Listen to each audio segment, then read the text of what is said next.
राधे राधे साथियों, मैं electro homeopath doctor RV. Goswami अपने ग्रुप के सभी चिकित्सक बंधुओं का और यूट्यूब पर सभी फॉलोअर्स का हार्दिक अभिनंदन करता हूँ।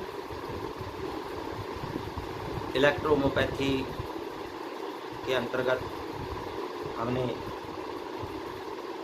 प्रैक्टिस ऑफ मेडिसिन सब्जेक्ट के माध्यम से वेरियस डिजीज पर हम चर्चा करते हुए आज 65वें वीडियो लेक्चर में पहुंचे हैं। ग्रुप के कई चिकित्सक बंधुओं की रिक्वेस्ट थी और कई बार जो है पोस्टें भी उनकी आती थी कि सीआरपी बढ़ा हुआ है, ईएसआर बढ़ा हुआ है, तो ऐसे में हम क्या करें। और इसके लिए कई साथियों ने जो है इस पर प्रकाश डालने के लिए भी बोला, इसके ट्रीटमेंट के बारे में बताने के लिए भी रिक्वेस्ट की है। आज हम सीआरपी और ईएसआर दोनों पर चर्चा करेंगे और ट्रीटमेंट भी जो है इसका आपको वीडियो के अंत में बताएंगे। साथियों, जैसा कि आप सभी को विदित है कि हमारी नई इलेक्ट्रोहोम्योपैथिक की बुक जो है वो रिटन प्रोसेस में है। इस बुक में हमने एनाटॉमी, फिजियोलॉजी, मैटेरिया मेडिका और प्रैक्टिस ऑफ मेडिसिन को एक मुख्य सब्जेक्ट के रूप में लिया है और ये सभी जो है एक ही बुक के अंदर हम इनको सम्मिलित कर रहे हैं। कोई इनकी अलग अलग बुक नहीं बनेगी।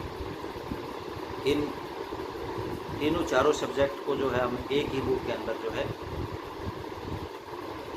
समाहित करने का प्रयास करेंगे और इसके अंदर जो है हमारी प्रैक्टिस ऑफ मेडिसिन मुख्य जो है ज़्यादातर उसके ऊपर फोकस किया जाएगा, क्योंकि जो हमारे न्यू बिगिनर ईएच के साथी हैं या जो अभी अभी जिन्होंने शुरुआत की है कुछ साल पहले, कुछ समझ नहीं पा रहे हैं, तो साथियों ये बुक उन लोगों के लिए एक मील का पत्थर साबित होगी, क्योंकि ये बुक अपने आप में एक अद्वितीय है। इस प्रकार की बुक ना तो अभी तक किसी ने लिखी है और ना ही कोई आगे आने की उम्मीद है। हाँ, इस बुक के पश्चात में हो सकता है कुछ लोग जो है इसे प्रेरणा लेकर के वो भी इस तरह का जो है मेथड अपनाएं। तो साथियों, इस बुक के अंदर जो है वेरियस डिजीज पर चर्चा होगी और उनका जो है ट्रीटमेंट प्रोटोकॉल लिखा जाएगा और वहाँ पर वो मेडिसिन क्यों दी गई है, क्या कारण है यहाँ पर देने का, पूरा विस्तार से उसके अंदर बताया जाएगा। तो साथियों, जिन्होंने अभी तक अपनी प्रति सुरक्षित नहीं कराई है वो 30 जुलाई तक अपनी प्रति सुरक्षित करा ले, क्योंकि 30 तक ही हम इसको रखेंगे। उसके बाद हमने कोई ऐसा पैसे का या लालच नहीं है, केवल इसका उद्देश्य है हमारे इलेक्ट्रोहोम्योपैथी के जो चिकित्सक हैं उनके लिए एक आसान मेथड जो है हमने उनके हाथ में दे देना है, ताकि वो किसी भी पेशेंट का बड़ी सरलता से इलाज कर सके और इलेक्ट्रोहोम्योपैथी का और अपना नाम कर सके। तो आइए साथियों, अब हम अपने विषय पर चलते हैं। साथियों, आज हम बात करेंगे सीआरपी और ईएसआर। साथियों, सीआरपी या ईएसआर जो है हमारे बल्ब के अंदर का एक कंटेंट है। सीआरपी यानी कि सी रिएक्टिव प्रोटीन, जिसको जो हमारे लीवर के अंदर जिसका निर्माण होता है, जो हमारी मांसपेशी के लिए सम अवस्था में जो है, होमोस्टेटिक अवस्था में हो तो हमारी मांसपेशी के लिए बहुत ही अच्छा है। लेकिन अगर बॉडी में कोई भी कुछ भी बढ़ जाए, अगर एक्सेसिव मात्रा में बढ़ जाता है तो वो फिर शरीर के लिए नुकसानदेह हो जाता है। तो सीआरपी का भी वही है, जब ये एक्सेसिव मात्रा में बढ़ जाता है तो ये हमारी मांसपेशी को जो है वो इन्फ्लेम्ड करने लग जाता है। और भी कई प्रकार के जो है गंभीर लक्षण उसके अंदर जो दिखाई देने लग जाते हैं, वो बताएंगे आपको किन किन में जो है ये बढ़ जाता है और क्या क्या रोग को जो है ये इंडिकेट करता है। और ईएसआर भी साथियों कुछ ऐसा ही है। ईएसआर शव में कोई रोग नहीं होता है, बल्कि वो रोग को इंडिकेट करता है कि आपकी बॉडी में कोई रोग हो चुका है, जैसे कोई टाइफाइड हो चुका है, मलेरिया हो चुका है, ट्यूबरकुलोसिस हो चुका है, या कोई और स्किन डिजीज हो चुकी है, या कोई लीवर से रिलेटेड कोई प्रॉब्लम हो चुकी है, तो उस अवस्था में जो है ईएसआर का जो है लेवल बढ़ जाता है। तो सीआरपी और ईएसआर दोनों ही जो है शरीर में बीमारी के संक्रमण की ओर जो है संकेत करते हैं। सीआरपी का जो लेवल है साथियों वो 0 से लेकर के 6 मिलीग्राम प्रति लीटर होता है। इसको नॉर्मल मानते हैं। यदि इससे ज़्यादा बढ़ जाए तो समझो कि आपकी बॉडी में इन्फेक्शन फैल चुका है। और ईएसआर है जो वो हमारा 5 से लेकर के 20 तक जो है नॉर्मल रेंज में माना गया है। इसे ज़्यादा बढ़ जाता है तो वो भी शरीर में हमारी बॉडी के अंदर एक रोग को जो है इंडिकेट करता है, किसी भी रोग को इंडिकेट करता है। तो वहाँ पर जो है उस रोग के रीजन को, उसके जो रोग को पहचानने की आवश्यकता है और उसका ट्रीटमेंट करने की वहाँ पर आवश्यकता होती है। तब जा कर के जो है ये लेवल अपने जो है सम अवस्था में आते हैं, होमोस्टेटिस अवस्था में आते हैं। तो साथियों सीआरपी जो है बढ़ने के कई कारण हैं। जैसे अभी हमारे देश में जो है, हमारे देश में क्या पूरे वर्ल्ड में ही जो है कोविड-19 का इन्फेक्शन फैला हुआ बड़ी भयंकर बीमारी के रूप में जो है, महामारी के रूप में जो है इसको घोषित किया गया है। इसमें सीआरपी बढ़ जाता है, निमोनिया में सीआरपी बढ़ जाता है।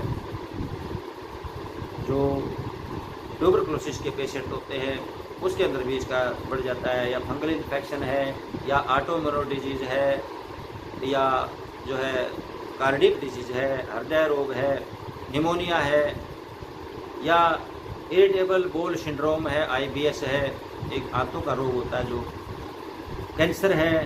तो इस तरह के जो रोग हैं उनके अंदर सीआरपी और ईएसआर भी दोनों बढ़ जाते हैं। इसके अतिरिक्त देखिए पहले हमारे जो है चूल्हा ज़्यादा होता था, अंगीठियाँ बहुत ज़्यादा होती थी, उसमें कोयले जलाए जाते थे, लकड़ियाँ जलाई जाती थी, उपले जलाए जाते थे, जिसके कारण जो है पोल्यूशन बहुत ज़्यादा हो जाया करता था। तो उसके कारण भी जो है ये सीआरपी ईएसआर बढ़ जाता है। और जो लोग ऐसे जो है ज़्यादा जैसे दिल्ली जैसा शहर है, पोल्यूटेड एरिया बहुत ज़्यादा है, ऐसे उसमें रहते उनका भी सीआरपी जो लेवल है वो बढ़ जाता है। इसके अतिरिक्त जो महिलाएं बर्थ कंट्रोल की ड्रग्स लेती हैं उनके अंदर भी जो है सीआरपी का लेवल जो है वो बढ़ जाता है, उनको भी ये समस्या उत्पन्न हो जाती है।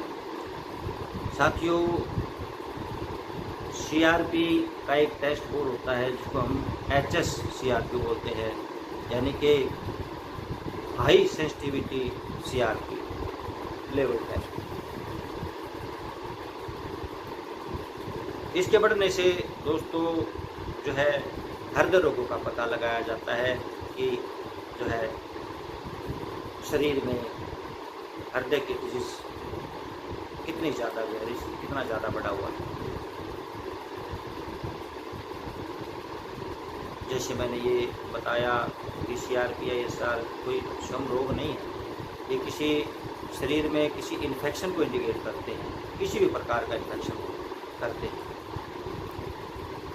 तो साथियों, इनका जो है लेवल कैसे घटाया जाए, सबसे पहले तो जो कारण आपको बताए हैं, क्या क्या रोग हो सकते हैं, किन किन रोगों में ये बढ़ जाते हैं, उनमें से पहचान करें कि रोग क्या है।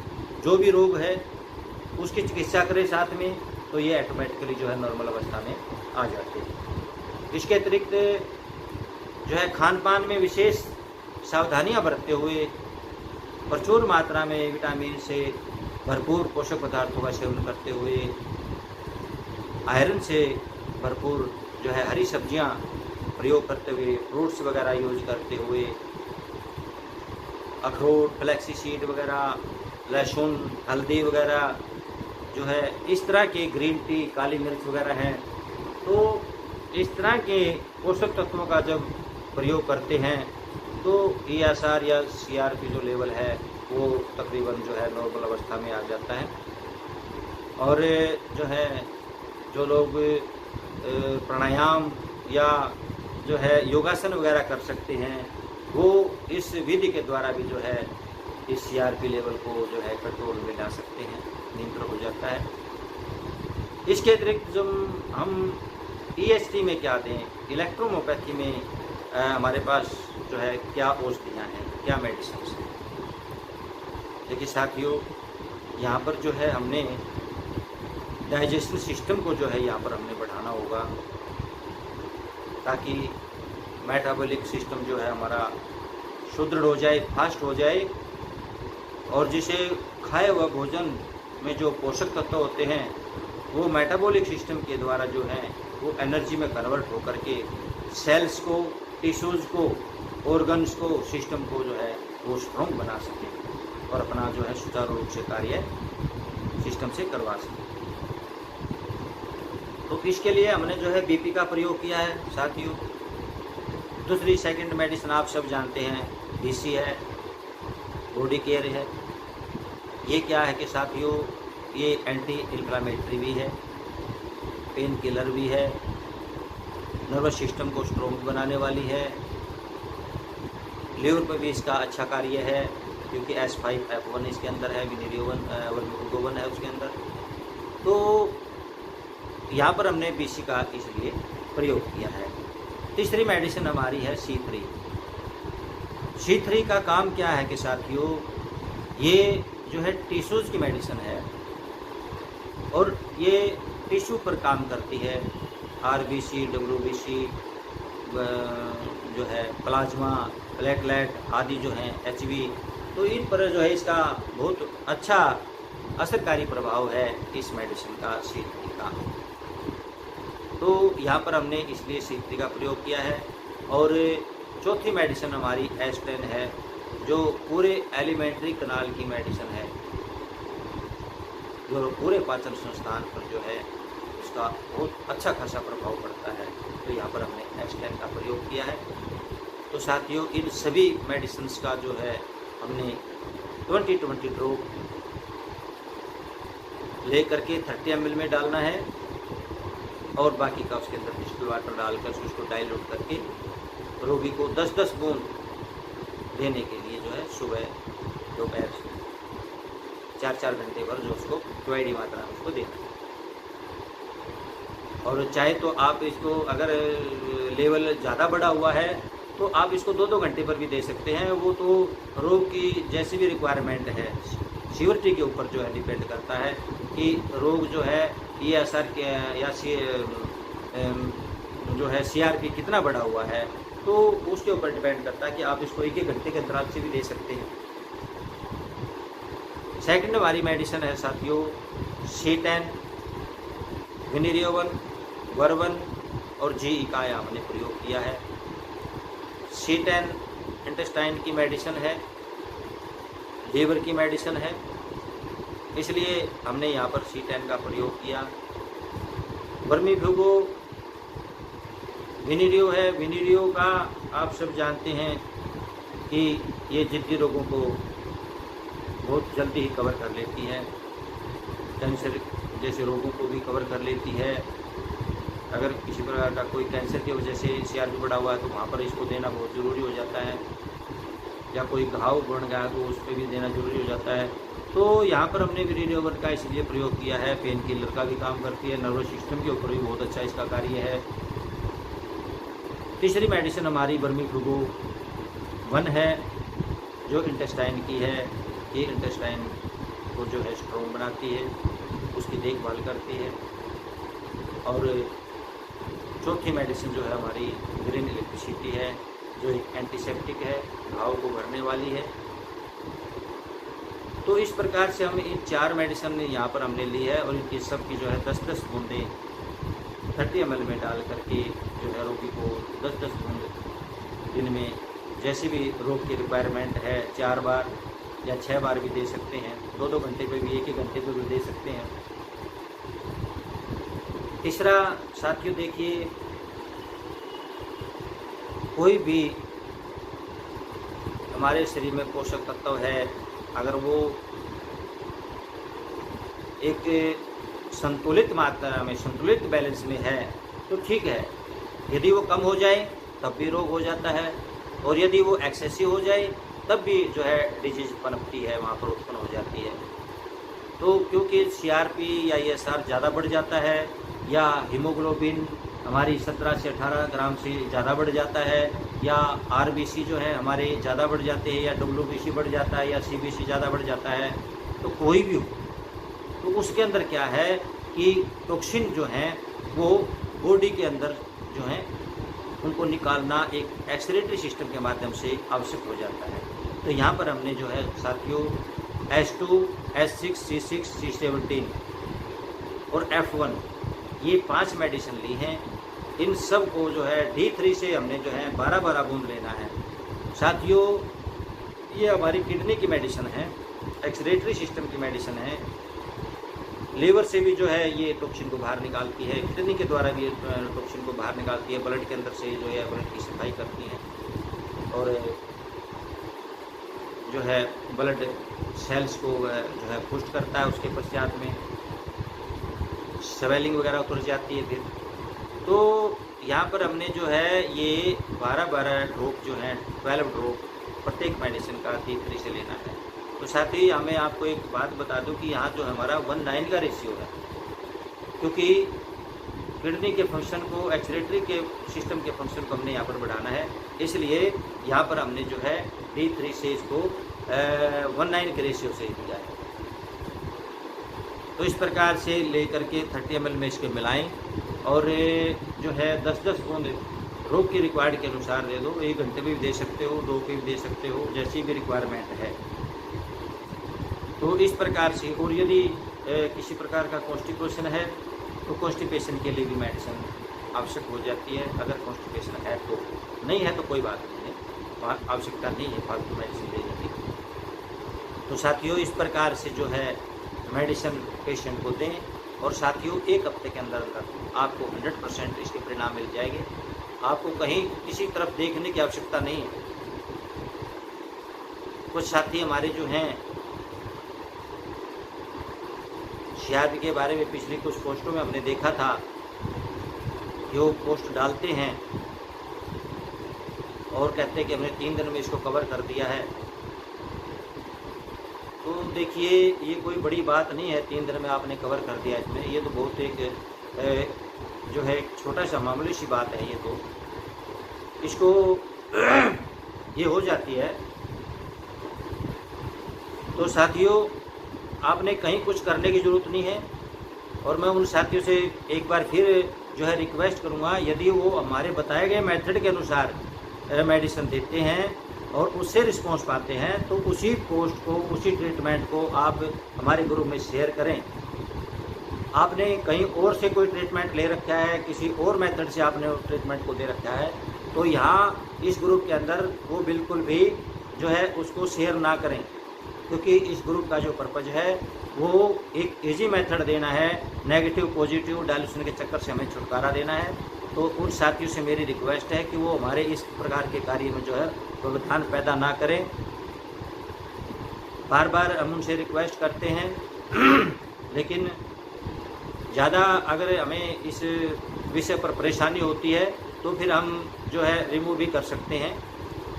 तो उम्मीद करता हूँ कि हमारे जो रिलेटेड साथी हैं वो इस बात पर गौर करेंगे और आगे से इस बात का ध्यान रखेंगे। इसी के साथ साथियों, राधे राधे।